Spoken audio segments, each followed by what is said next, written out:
di sini saya akan menjelaskan tentang krisis ekologi yang terjadi di lingkungan saya. Tetapi sebelum itu kita tahu dulu apa itu krisis ekologi. Krisis ekologi adalah ketidakseimbangan lingkungan antara manusia dan alam yang menyebabkan masalah lingkungan, sosial, budaya, politik, dan ekonomi. Krisis ini terjadi ketika perubahan lingkungan mengganggu keberlangsungan hidup suatu spesies atau populasi.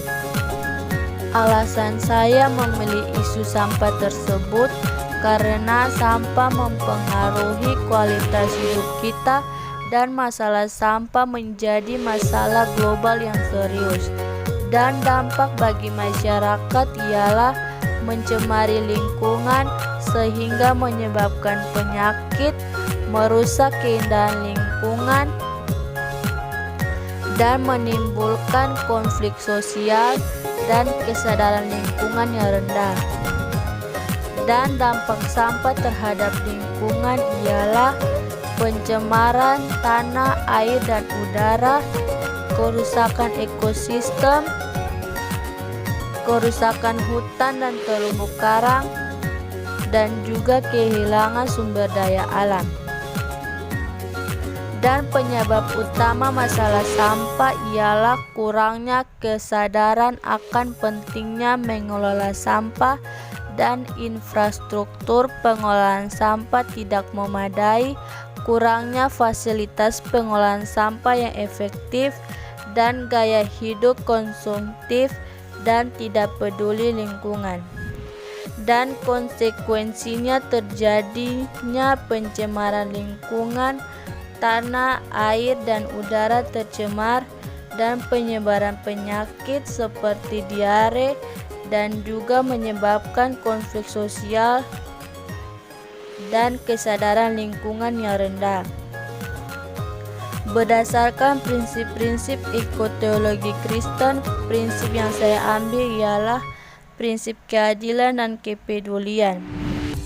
Bangun sistem pengolahan sampah yang baik, ajarkan masyarakat tentang pentingnya lingkungan, dan kampanye menggalakkan penggunaan kembali dan daur ulang sampah. Dan solusinya ialah kelola sampah dengan baik, kurangi penggunaan plastik, tingkatkan kesadaran masyarakat, dan membuat tempat pembuangan sampah yang terpisah untuk organik dan non-organik, serta mengembangkan teknologi pengelolaan sampah. Berikut ini contoh krisis ekologi yang terjadi di lingkungan saya, yaitu sampah. Pada gambar ini dapat kita lihat sampah yang menumpuk dekat pemukiman rumah saya.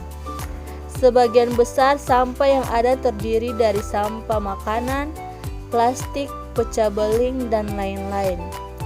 Hal ini dapat menyebabkan bau yang tidak sedap dan mencemari lingkungan sehingga dapat menimbulkan penyakit.